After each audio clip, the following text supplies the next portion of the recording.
Barangay Love Stories. Love Stories. Dito sa magulong mundo, maraming kayang gawin ang pag-ibig. Pag-ibig na nagdurugtong sa mga puso at siya ring nagdudulot ng matitinding pagsubok na kakaharapin kahit kumapit na sa patalim. Ikaw kabarangay, kaya mo rin bang humantong sa isang sakripisyo para sa iyong minamahal kahit madungisan pa ang iyong dangal? Dear Papa Dudut, isang pagbati po sa inyong lahat na nakikinig sa Barangay Love Stories ngayong araw. Isa po ako sa mga masusugid ninyong tagapakinig at laging nakatutok sa inyong programa sa radyo. Maricel na lang po ang itawag nyo sa akin, 33 years old na ngayon. Simpleng may bahay lamang ng aking kinakasamang si Martin. 12 years na kaming nagsasama at mayroon na rin kaming 3 anak. 10 taon na ang panganay ko, 7 taon ang pangalawa at 3 taon naman ang bunso. Nangyari po itong bahagi ng buhay ko na nais kong ikwento halos 2 taon na ang nakakaraan. Papadudot pangangalakal ng basura ang kinalakhan kong hanap buhay dahil elementary lang ang natapos ko. Sa aming magkakapatid, ako yung pinakamahiyain at mahina ang loob. Maliit na babae lamang ako at may katabaan. Hindi rin ako kagandahan pero sapat na ang lahat ng katangian ko para magustuhan ni Martin. Madalas akong sinasabihan na walang diskarte at walang mararating dahil palagi lamang ako nasa loob ng bahay. Ngunit para sa akin ay kontento na ako sa buhay na meron ako. Kahit na sa buong buhay ko ay tutol ang aking ina sa mga naging desisyon ko sa buhay. Lalong-lalo na sa pagsasama namin ni Martin. Kasing edad lamang kasi ng aking ina si Martin at parang tatay ko na rin daw ito kaya gano'n na lamang ang pagtutol niya sa relasyon namin. 55 years old na si Martin noong magkakilala kami. Isa sa mga nagustuhan ko sa kanya ay ang maala Roy Vinson niyang datingan. Matangkad, mabigote at matikas tignan. Kaya naman kahit malaki ang agwat ng aming edad ay agad ko rin siyang nagustuhan. May 8 siyang anak sa yumao niyang asawa at lahat ay may mga trabaho na. Hindi magandang relasyon ng mga ito kay Martin dahil sa pananakit niya sa mga anak noon. Kaya wala ni isa sa mga ito ang kasama niya. Nang mag-decide na kaming magsama, Papa Dudut, ay doon na kami tumira sa bahay na tinutuluyan nila ng yumaong asawa ni Martin. Maayos naman ang sitwasyon namin noon at nakakaraos pa rin sa pang-araw-araw. Nagtatrabaho bilang construction worker si Martin at ako naman ang namamahala sa maliit naming tindahan. Kahit may mga naririnig ako noon tungkol sa mga pananakit niya, sa nauna niyang pamilya ay tila naging bingi at bulag na lamang ako dahil nararamdaman ko namang mahal na mahal niya kaming mag-iina, Papa Dudut.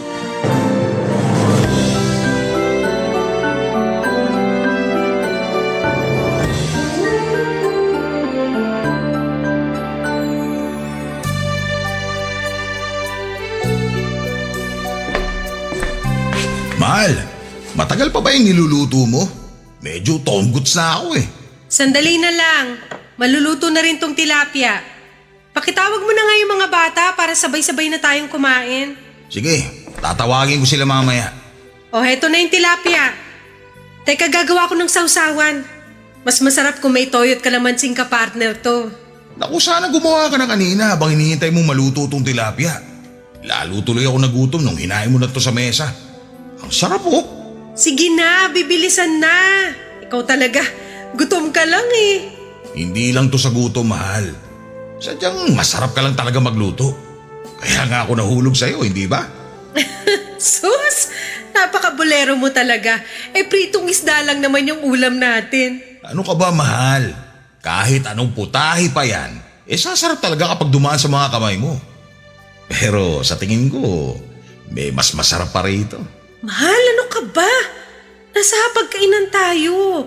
Tsaka baka marinig tayo ng mga bata. Ikaw kasi, hindi ko tuloy mapigilan ng sarili ko. Ay nako, kumain na tayo. Tawagin mo na yung mga bata. Okay, sige. Ay, siya nga pala. Magsisimula na raw yung gagawin naming eskwelahan sa bayan. Mukhang matagal-tagal bago matapos yun kaya mapapalaki pa natin itong tindahan. Huwag lang sanang maputakti ng utang. Maayos naman ang benta ng tindahan. Kahit papano may kinikita naman tayo sa araw-araw. Pandagdag puhunan din para sa mga susunod na pamimili ko. At saka wala namang ibang umuutang kundi si Maring Seling lang. Ayos lang kung sisiling ang mangungutang. Lingguhan naman sila kung magbayad eh. Isa pa, kasama ko naman sa trabaho ang asawa niya. Good payer yun. Mabuti naman kung ganun.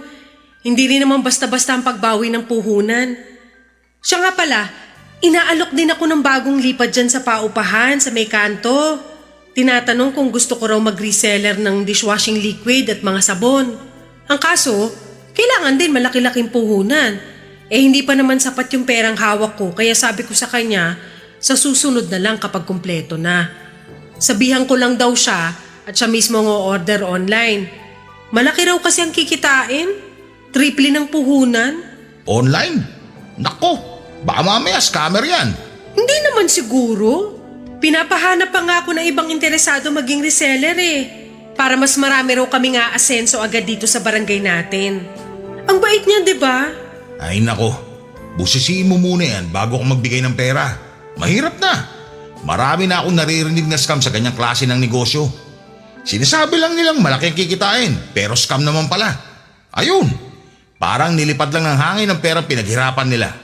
Kahit isang balde pa ng luha ang iluha nila, malabo pa sa sabaw ng pusit na maibalik yung pera. Mabuti na lang pala't sinabi mo yan. Naku, nakakatakot din palang sumubok sa ganyang klase ng negosyo. At saka hindi pa naman nating lubusang kilala yung nag-aalok sa akin. Bago lang dito sa atin Kaya nga huwag ka basta-basta magtitiwala. Pagtutuunan ko na lang siguro ng pansin yung tindahan. Siya nga pala, mahal. Kumusta pala yung mga anak mong nasa Pangasinan? Ay, ewan ko ba sa mga batang yun? Mukhang ayaw talaga akong kausapin. Yung bunso ko lang ang malapit sa akin Oh, may inaasahan ka bang pupunta ngayon dito sa bahay? Wala naman. Ako na magbubukas. Sandali lang. Nay! Kayo pala. Tuloy ho. Napasadya ho kayo. Baka may sobra pa kayong bigas dyan. Bigyan mo muna ako kahit 2 taka lang. Ibabalik ko rin. Naubusan na kasi kami Bukas pa makakabili. Sige ho, Nay. Pasok po kayo dito sa loob. Sandali lang at ikukuha ko kayo. Baka gusto niyong kumain. Sakto, naghahapunan na kami. Ay naku, hindi na. Baka maging utang na loob ko pa dyan sa asawa mo. Nay Lucia, nandiyan pala kayo. Kain Hoy Martin, tigil-tigilan mo nga ako dyan sa pagtawag mo ng Nay Lucia ha? Kinikilabutan ako. Huwag kang umasta na parang kaidaran mo lang ang anak ko. Amoy na amoy ko na yung pagiging luma mo. Si Nay Lucia talaga Alam na alam niyo yung amoy ng mga katulad nating luma Magkaedad lang tayo, hindi ba? Nangiinsulto ka ba? O ikaw Maricel, pagsabihan mo nga yung asawa mo ha? Hindi ko gusto ang tabas ng dila niyan. Sobra na kasi kayo.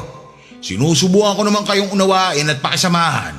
Pero lagi nyo nalang pinamumukha sa akin ang edad ko at ang agwat namin ng anak nyo. O bakit?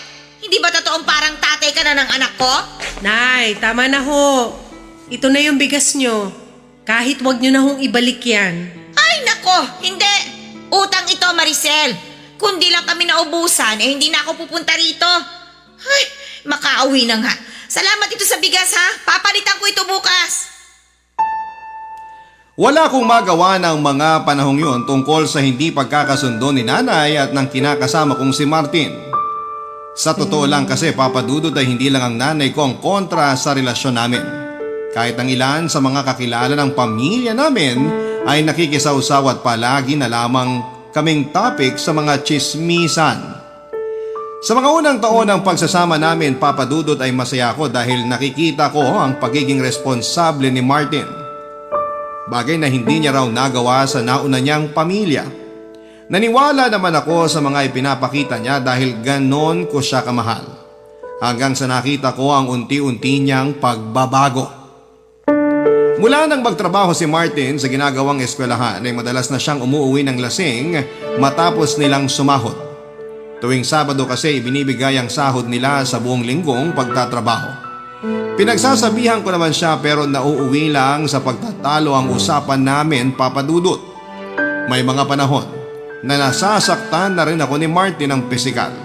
Sampal, suntok, sa sikmura at minsan ay tinatadyakan na rin ako tuwing umiinit ang ulo niya.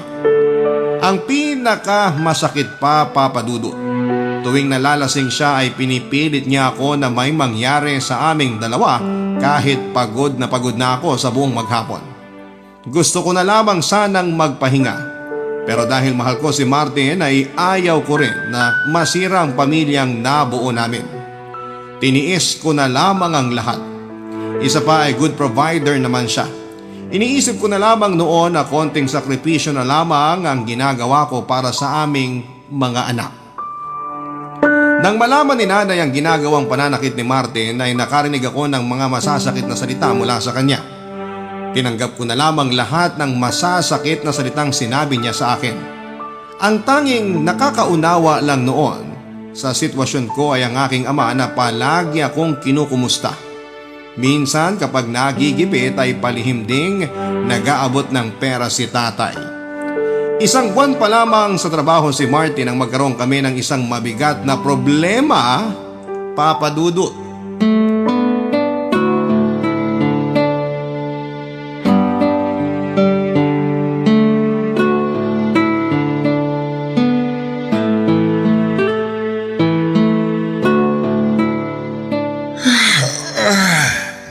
Ay, nakakapagod talaga.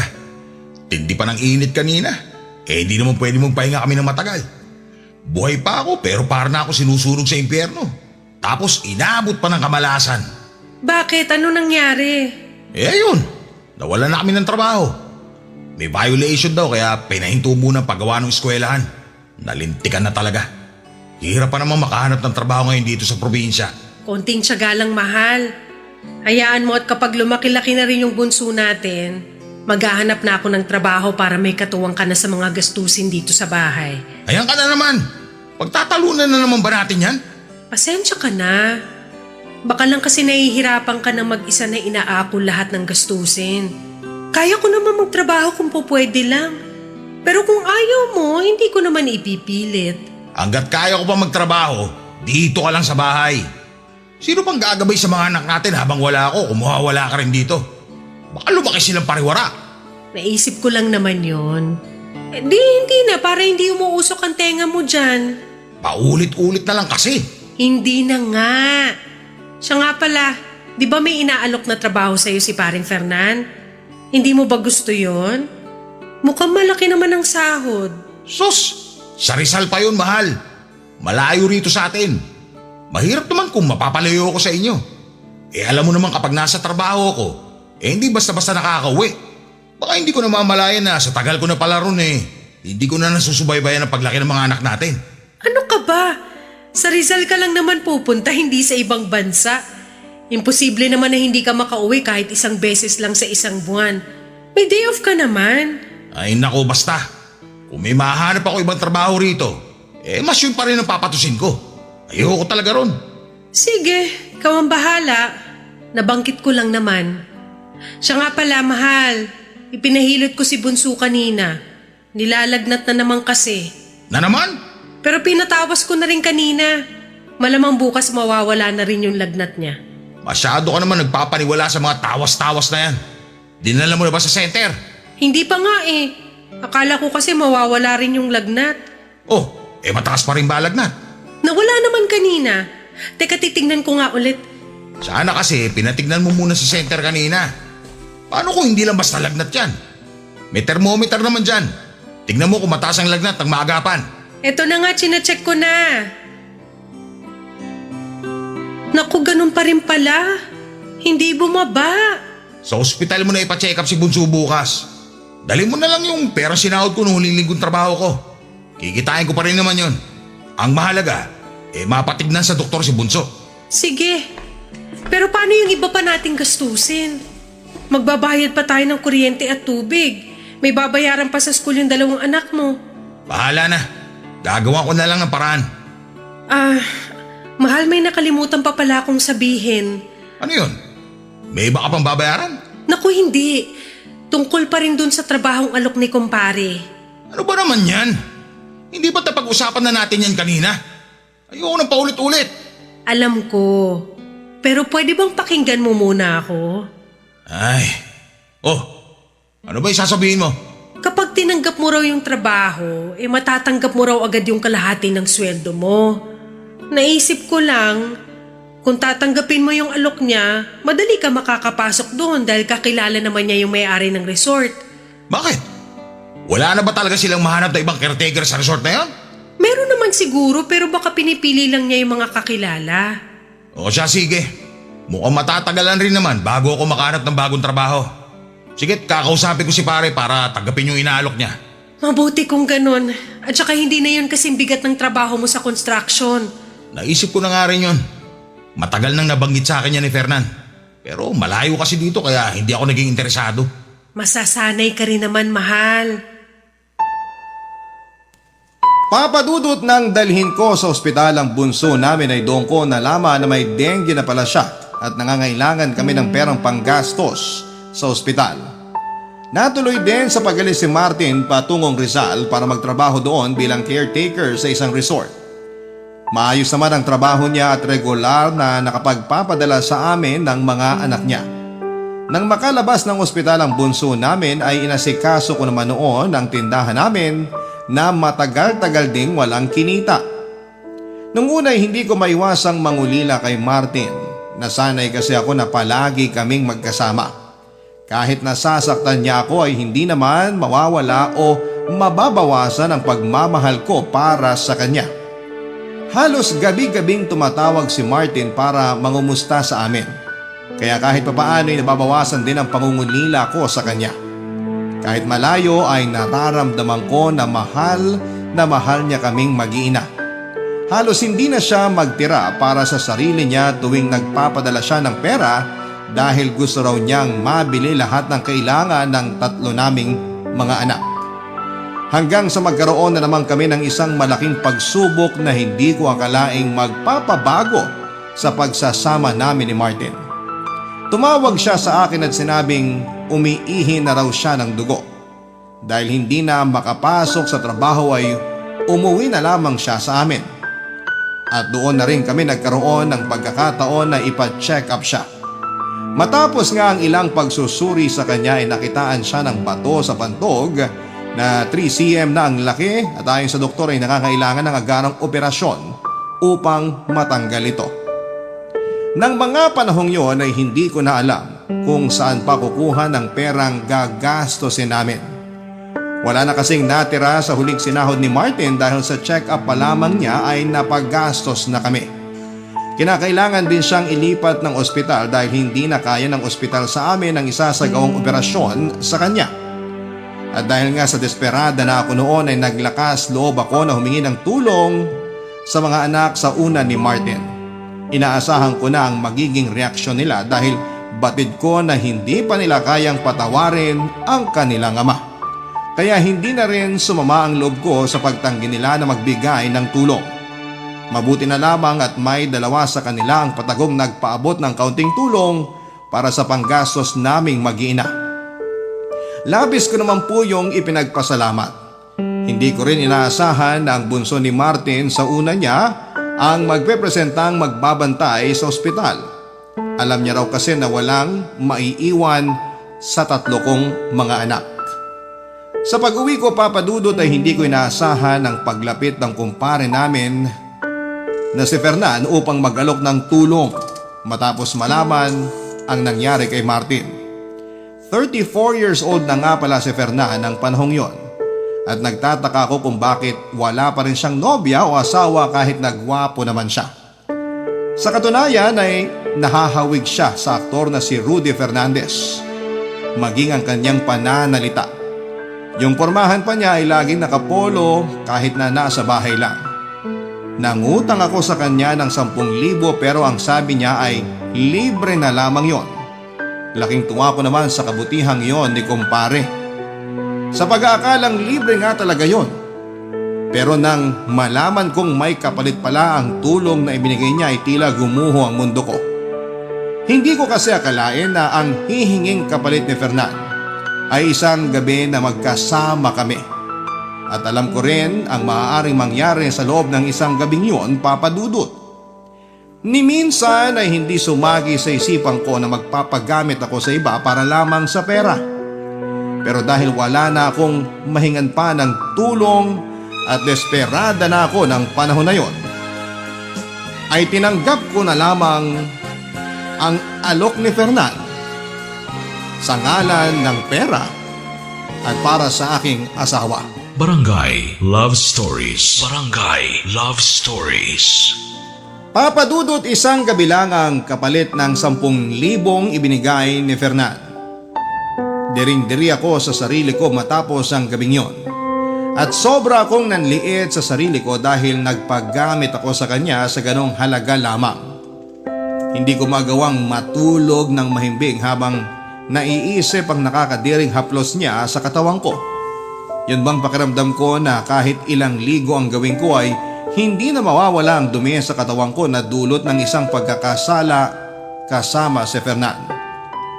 Buong akala ko ay doon na matatapos ang lahat, ngunit tumawag sa akin ang anak ni Martin para sabihin kulang pa raw ang perang una kong naipadala doon. Kinailangan namin kasing ilipat ng ospital si Martin. Sa pagkakataong yon ay sa Batangas na siya dinala. Kaya naman sa ikalawang pagkakataon ay nagpagamit ako kay Fernan, kapalit ng parehong halaga. Sa hirap ng sitwasyon namin noon ay hindi ko na inisip ang magiging kahihiyan ko pagkatapos noon. Nang mag-offer pa si Fernan ng kung ano-anong makakatulong sa aming mag-ina ay hindi ko na lamang tinanggihan. Madalas siya sa aming bahay at doon na rin nagpapalipas ng gabi. Walang gabi na walang nangyayari sa amin, Papa Dudut. Tipong isang kalabit niya lamang ay alam ko na ang susunod na mangyayari. Doon ko rin natuklasan na hindi lamang likas na mahilig si Fernan kundi may lihim pala siyang pagtingin sa akin noon pa man. Dahil patuloy ako sa pagpapadala ng pera para sa gastusin sa ospital, ay nagtaka na noon si nanay kung saan ako kumukuha ng pera. Alam naman niya na wala akong trabaho at matumal na rin ang benta ng maliit naming tindahan, lalo't halos hindi na ito nalalamnan. Mula kasi nang mawala ng trabaho si Martin ay hindi na ako muli pang nakapamili. Nahirapan na rin akong maningil kina Celine na malalaki na ang utang sa tindahan namin dahil nagkaroon din sila ng problema. Dahil madalas ding nakikita ni nanay na nagpupunta sa bahay si Fernan ay hindi na niya napigilang magduda. Nagpasya na siya noon na kausapin ako ng masinsinan, Papa Dudut.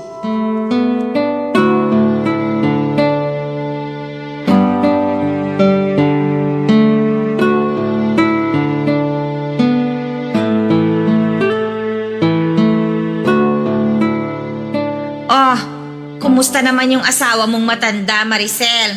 Nay naman, wag naman ho kayong ganyan kay Martin. Na-ospital na nga yung tao. Abay, anong gusto mo? Makipagplastikan ako? Kunwari, alalang-alala ko sa kinakasama mo? Hoy, kilala mo ako, Maricel, ha? Nay, hindi ho yan yung kailangan ko ngayon. O siya, sige. Palilipasin ko muna ang araw na ito na wala akong sasabihing masama tungkol sa kanya. Salamat naman kung ganun. Pagod na ho kasi ako eh. Wala na akong lakas para makipagtalo at paulit-ulit na ipagtanggol si Martin. Sino ba naman kasing may sabing ipagtanggol mo palagi ang lalaking yon? Nay, pakiusap. Tama na ho, pwede.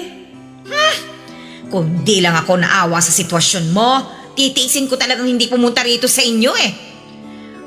Kumusta naman ba ang lagay niya? Ayun, pangatlong ospital na yung pinagdalhan sa kanya. Mukhang malala na ang lagay ah. Ano nga ulit yung sakit niya?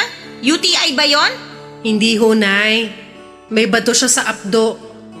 Ang sabi raw ng doktor ay kailangan alisin yung bato na 3cm ang laki.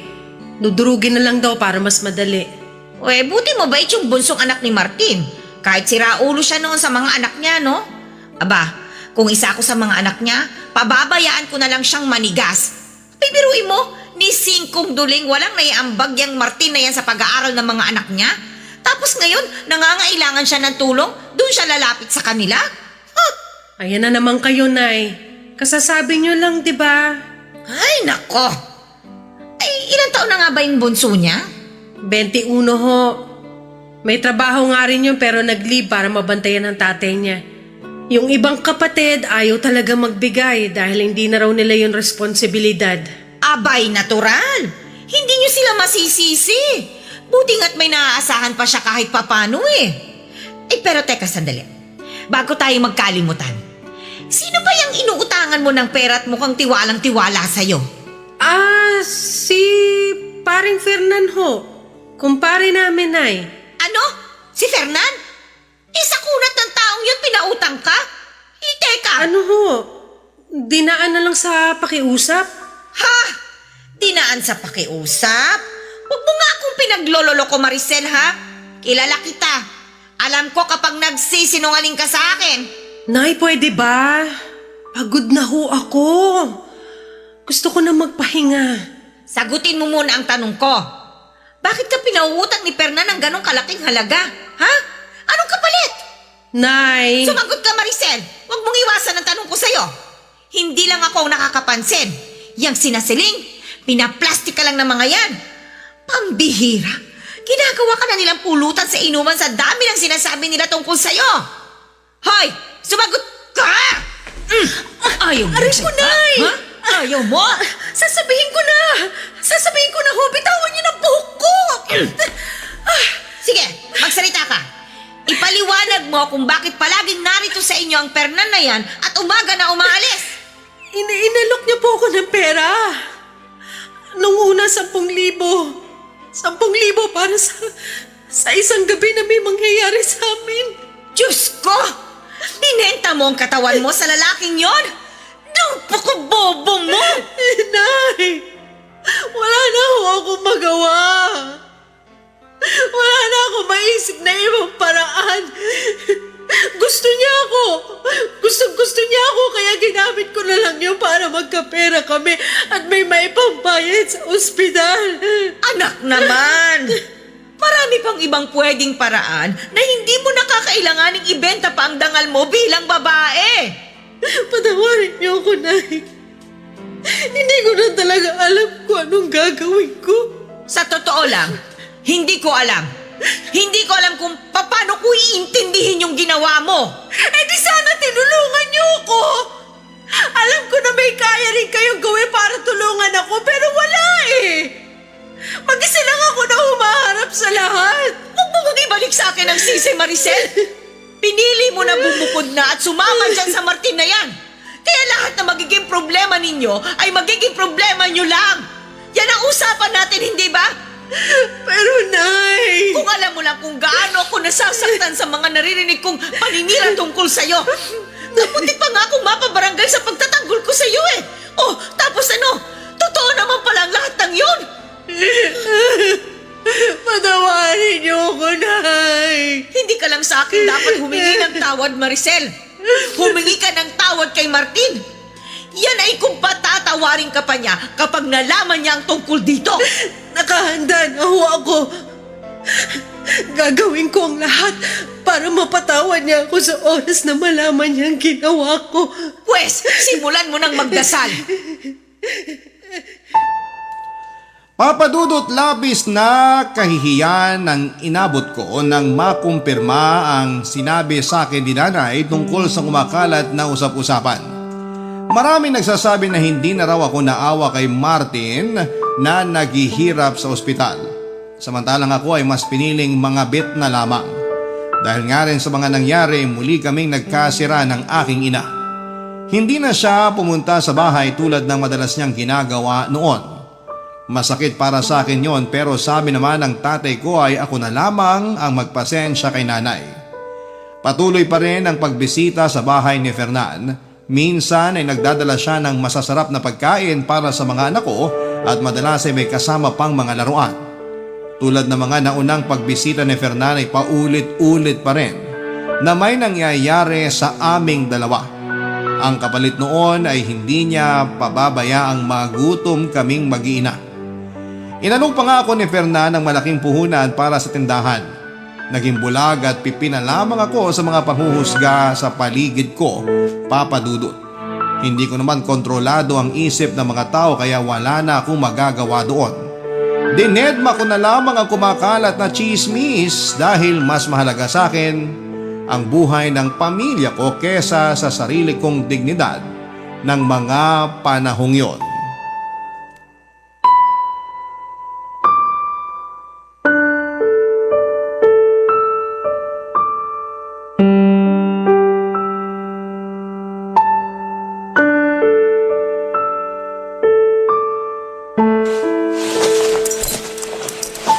Pinaligaya mo na naman ako ngayong gabi. Ibang klase ka talaga, Mare. Ang galing mo. Napakaswerte sa'yo ni paring Martin. Hindi mo naman kami pinababayaan kaya dapat lang na masaya ka palagi tuwing pumupunta ka rito. Ikaw talaga. Kaya ginaganaan ako lagi pumunta rito eh. Tapos na ako magbihis. Magkwentuhan muna tayo sandali bago ako umalis. Tabihan kita dito sa kama ha. Wala ka bang gustong ipabili? Dito ko kasi balak maghapunan bukas. Bakit? Wala ka bang ibang lakad o ibang gagawin bukas? Wala. Yung iba, pinakancel ko na para mas mapadalas pa ako rito. Ganon ba?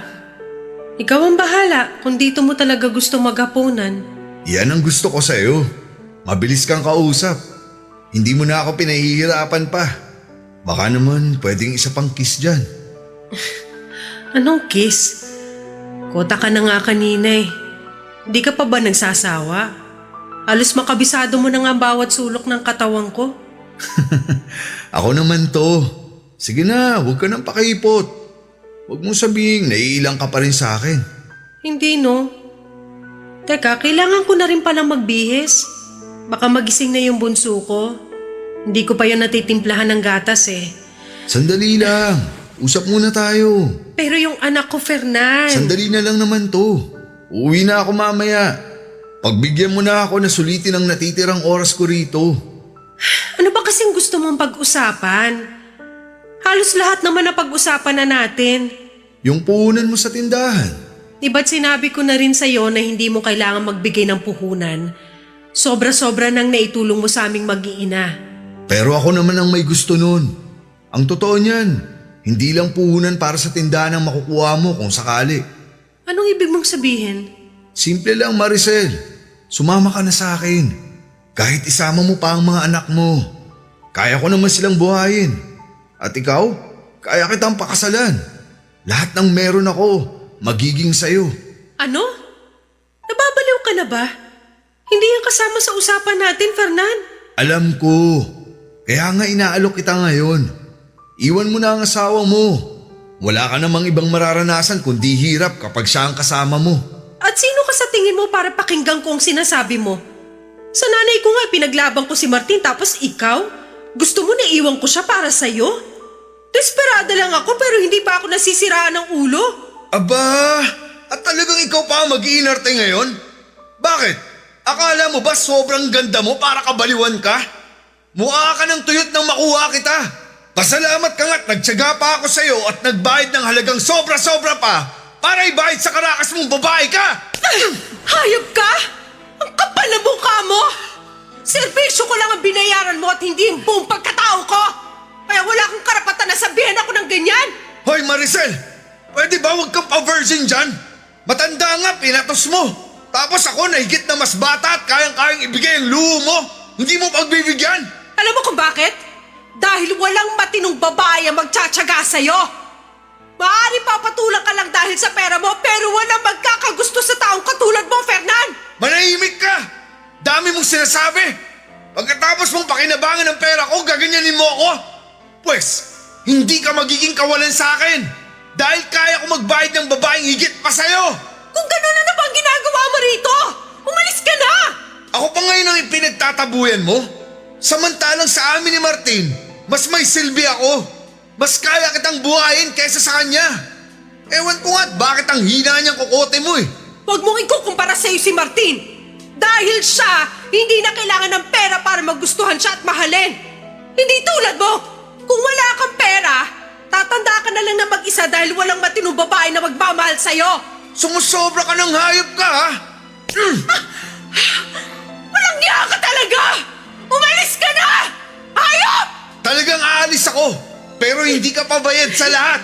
Babalik ako rito para maningil at wala ka nang magagawa. Sabi na umalis ka na!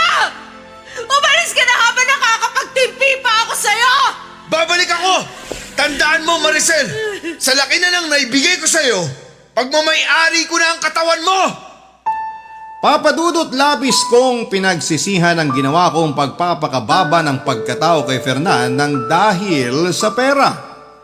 Marahil kung may mas mabilis lang na paraan noon para makakuha ko ng perang para sa pampaospital ng asawa ko ay ginawa ko na, Papa Dudut. Batid ko na maraming mga kabarangay ang maiinis sa akin dahil sa mga sinasabi kong ito. Pero kahit ako ay hindi lamang inis kundi galit ang nararamdaman ko sa sarili ko ng panahong yon.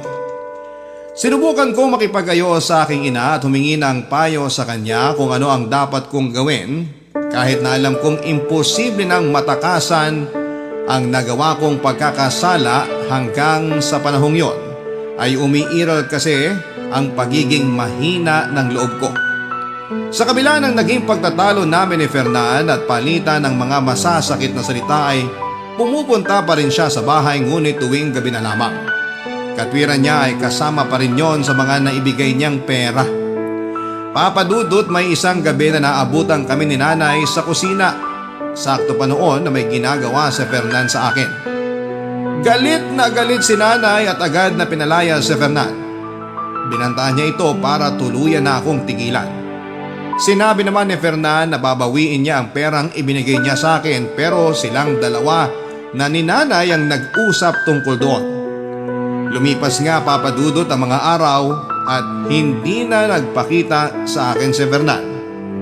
Tila nabunuta naman ako ng tinik dahil ni sa panaginip, Papa Dudut, ay hindi ko gugustuhin pang makita siya.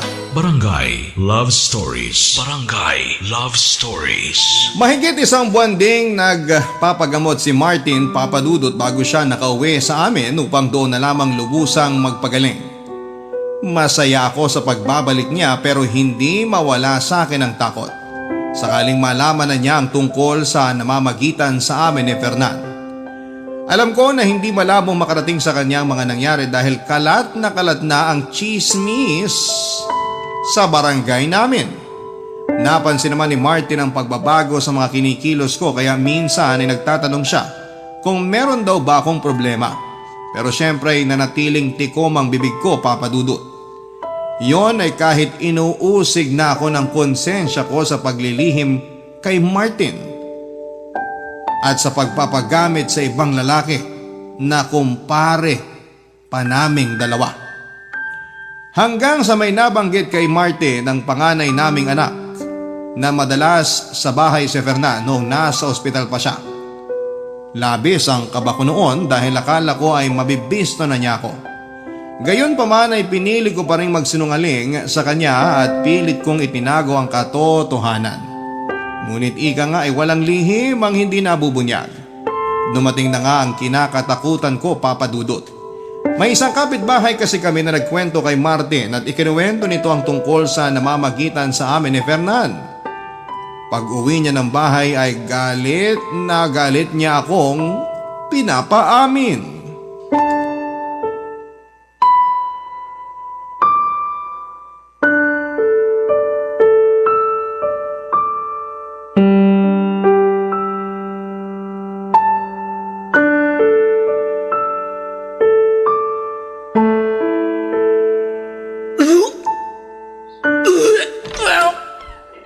Marcel, ano nangyayari?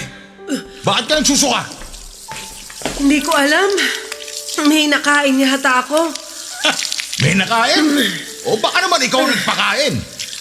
Ano bang pinagsasasabi mo dyan, Martin? Masama ang pakiramdam ko.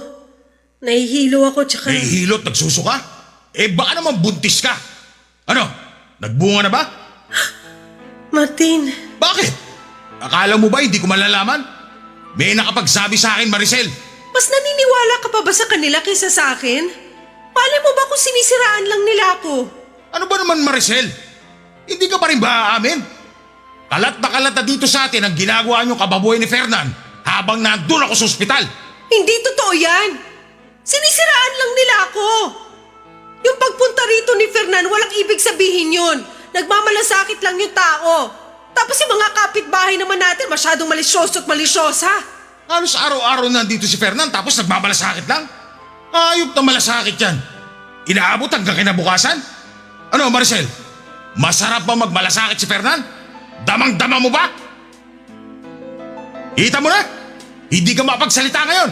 Totoo, di ba? Hindi ko yung ginusto, Martin. Sa tingin mo ba masaya ako habang ginagawa niya mga bagay na ikaw lang ang binigyan ko ng pahintulot na gumawa sa akin? Tiring-tiri ako sa sarili ko at nanliliit ako dahil hindi ko akalaing papatusin ko ang alok niya. Pero pinatos mo pa rin. Nagpagamit ka pa rin sa kanya. Mga baboy kayo! Ang sakit mo naman magsalita. Sige, mali nga yung ginawa ko, pero ginawa ko lang yan para sa'yo at sa mga anak natin. Sa tingin mo may mautangan ako ng ganong kalaki? Wala magtitiwala sa akin dahil mukha ako mas mahirap pa sa daga. Wala na tayong kapera-pera at wala na rin tayong ibang aasahan. Anong gusto mong tumbukin ngayon? Na dapat pa ako magpasalamat? Dahil nagpakalipin ka sa kama kasama ang Fernan na yon? Wala nga akong nakita pagsisisi sa'yo nung unang dating ko rito eh. Kung talagang nagsisisi ka, sana sinabi mo na lang kagad ang totoo. At hindi mo na ako pinabukang tanga. Nakakagago eh! Martin! Tama na! Tumigil ka na! Huwag mong sipain yung upuan! Kasalanan mo lahat to! Kung hindi ka lumandi kay Fernan, hindi ito mangyayari! Sinabi ko naman sa'yo, di ba? Hindi ko ginusto yon. At wala rin kaming relasyon ni Fernan. Ah, ganon! Wala nga ba talaga? Kilala ko ang lalaking yun, Maricel. Umamin ka nga. Ilang beses na may nangyari sa inyo ni Fernan? 5? O baka higit pa? Hindi ka na nahiya sa mga anak natin? Ang babata pa nila, pero nakikita nila dito na kinakalantari ka na ibang lalaki. Hindi ko hinayaan makita ng mga bata yon. At ano? Dapat ko pa ikatuwa na hindi mo naman pala pinapakita sa kanila ang kababuyan nyo? Hindi yun ang ibig kong sabihin. Pero wala eh. Kahit naman yata anong sabihin ko, baliwala rin sa'yo. Unawain mo rin naman ako. Masisisi mo ba ako, Maricel? Ni hindi ko nga kayang isipin na may nangyayari sa inyo ni Fernan sa bawat gabi na nangungulila ako sa inyo mag-iina. Sige nga. Kung hindi ko ginawa yon, sino bang tutulong sa atin? Lahat ang nilapitan ko. Halos magmakaawa na rin ako sa mga kapatid mo pero wala ni isa sa kanila nagpaabot ng tulong. Sobrang hirap, Martin! Huwag mo nang ipilit na tama ang ginawa mo. Malandi ka! Isipin mo na ang gusto mong isipin, pero mas gugustuhin ko pa magpagamit sa iba kaysa mamatay sa gutom ang mga anak natin. Pambihira ka naman, Maricel. Alam ko na ginawa mo lang yun para sa akin. Pero mas gugustuhin ko pa maghirap kaysa gawin ka kasangkapan ng ibang tao para sa makamundong pagnanasa. Yun ang hindi ko matatanggap. Maniwala ka, Martin! Hindi ko ginusto yun! Naging desperado lang talaga ako dahil agarang operasyon ang kailangan mo nun. Ganon kita kamahal. Pinagaling nga ako ng perang galing kay Fernan. Pero alam mo, itong puso ko naman ang binigyan mo ng sakit. Umalis ka na rito. Ayoko na makita ang pagbumukha mo. Huwag, Martin. Huwag mo naman gawin sa akin to. Yung mga anak natin, paano sila? Kailangan nila ako. Pakiusap, huwag mo naman paabutin sa ganito. Buo na ang desisyon ko, Maricel. Lumayas ka sa pamamahay ko. Isasama ko ang mga bata. Wala kang isasama ni isa sa kanila. Napapaliw ka na ba? Kailangan ako ng bunso natin. Kung paalisin mo ako rito, isasama ko siya. Hindi ko hayaang mapabayaan ang bunso natin ang dahil siya sa galit mo. Labas! Lumayas ka at huwag na huwag kang babalik pa rito. Oy, teka, ano ba nangyayari dito? Bakit hindi mo tanungin yung malandi mo anak? Ha! Teka! Siguradong alam mo na ang tungkol doon. Baka nga ikaw pa mismo nagtulak sa anak mo. Dalandiin si Fernan dahil alam ko hindi mo ako gusto para sa kanya. Itatanga-tanga ka pala eh. Anong akala mo sa akin, bugaw? Hoy Martin ha, baka nakakalimutan mo. Kung hindi dahil sa anak ko, baka pinaglalamayan ka na ngayon. At talagang kinukonsinti mo pa tong anak mo na tumiyaya sa iba? Yan na pala ngayon ang pamantayan ng pagiging ulirang ina? Tama na! Pakiusap! Tama na! Pagsabihan mo yung ina mong mahilig ba isawsaw? Bungangera lang pero wala namang ibubuga. Kala mo kung sino mabuting ina. Huwag mong questionin ang pagiging ina ko! Wisit ka! Umalis na kayo! Magsama kayo mag-ina! Mga salot! Nay! Huwag niyo na akong patulan! Sige na! Umalis na lang tayo rito. Pinagtitinginan na tayo ng mga tao. Papa Dudut, tila pinagsakluban ako ng langit at lupa nang palayasin ako ni Martin.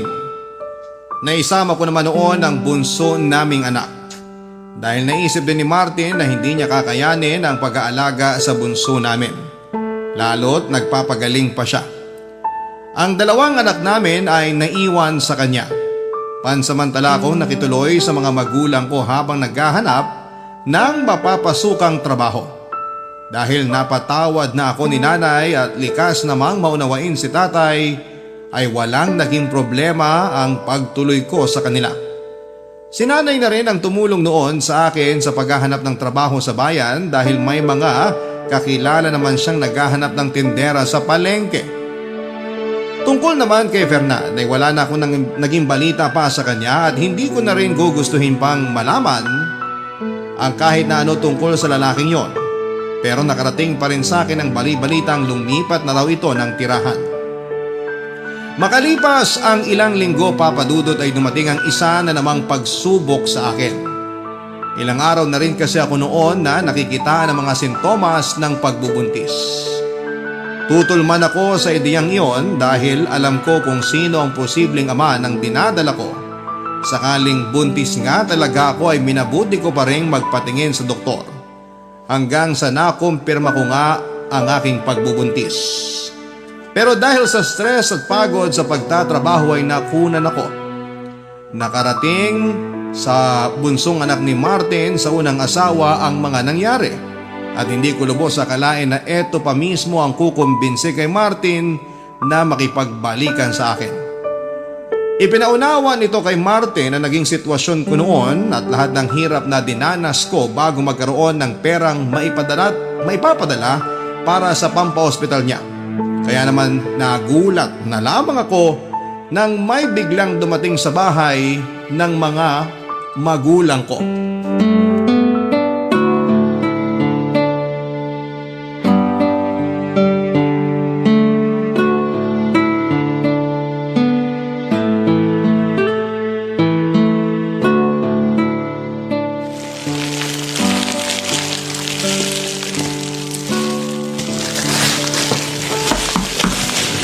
Nay, may inaasahan ba kayong bisita ngayon? Ginabi na yata. Ha? Sino namang magiging bisita ko ng ganitong oras? Siya, sige, pagbuksan mo na at baka may bibili lang ng kalakal. Sandali lang ho! Pakitignan na lang po itong nire-repack ko maninay. Baka kasi gapangan ng ipis. Ako nang bahala riyan. Sino yan?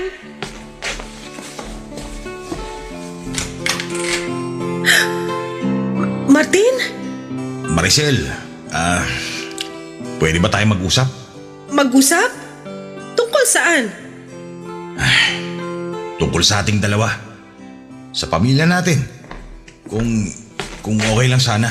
Sino bang nariyan, Maricel? Magandang gabi ho, Nay Lucia. Ay, anak ng teteng, oh. Anong ginagawa ng walang hiyang yan dito? Paalisin mo yan, Maricel, ha? Naaalibadbaran ako sa pagmumukha niyan. Mas gugustuhin ko pang aswang ang dumalaw ngayong gabi kaysa sa matandang yan. Grabe naman ho kayo. Gusto ko lang makausap si Maricel para humingi ng tawad sa kanya. Aba, bakit? Sigurado ka bang patatawarin ka ng anak ko? Nako ha, Maricel, sinasabi ko na sa'yo. Tigilan mo ang kagagahan mo. Huwag mong kalilimutan ang mas masakit na salitang binitiwan yan sa'yo. Lahat ng pang-iinsulto. Kaya nga ho nandito ako. Pinagsisisihan ko na lahat ng mga nasabi ko. Maricel, sige na ho. Mag-usap tayo. Isa pa hinahanap ka na rin ng mga anak natin. Namimiss na nila ang nanay nila. At talagang ginamit mo pa ang mga bata, ano? Nay, tama na ho. Hayaan nyo na muna ako makipag-usap sa kanya. Malaki rin ang naging kasalanan ko, di ba? Kaya sige na ho. Ibigay nyo na to sa akin. Ay! O siya, sige. Kung diyan ka magiging masaya. Sana lang hindi mo pagsisihan kung ano man ang magiging desisyon mo. Salamat ho, Nay Lucia. Nailabas lang ho kami. Bahala kayo. Sa labas na lang tayo mag-usap. Natutulog na kasi si Bunso sa sala. Sige, wala namang problema sa akin kahit saan. Salamat kasi naintindihan mo na rin lahat ng ginawa ko. Hindi ko naman talaga gagawin yon kundi lang tayo kapos sa pera. Hindi mo na kailangan pang ulitin ang paghingi mo ng tawad sa akin, Maricel. Sapat na yung mga sinabi mo nung huli tayo nag-usap. Ibig bang sabihin, Oo, Maricel. Napatawad na kita. At kung po pwede sana, bumalik ka na ulit sa bahay. Pwede pa ba? oo naman. Sino ba naman ako para tumanggi? Walang gabi na hindi ko ipinagdarasan na mapatawad mo na ako at bumalik na sa dati ang samahan nating dalawa. Yung magiging buo ulit ang pamilya natin. Hindi mo na kailangan ipagdasal yun ngayon. Nandito na ako. Kukunin na kita talagaan ulit gaya ng dati. Talaga? Hindi ka na ba talaga galit sa akin? Hindi ka nandidiri? Tungkol dyan, pasensya ka na sa lahat ng nasabi ko. Alam kong nasaktan kita ng sobra kaya pinagsisisihan ko yun. Tinatanggap ko naman ang paghingi mo ng tawad. Mahal na mahal kita, Maricel. Mahal na mahal din kita, Martin. Salamat sa pagtanggap mo ulit sa akin.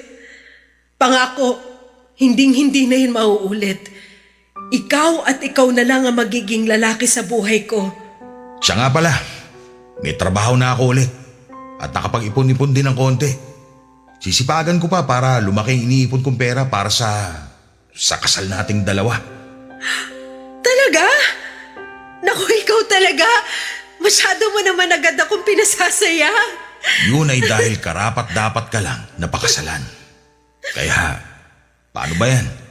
Wala nang ibang pwedeng umangkin sa'yo. Ako lang.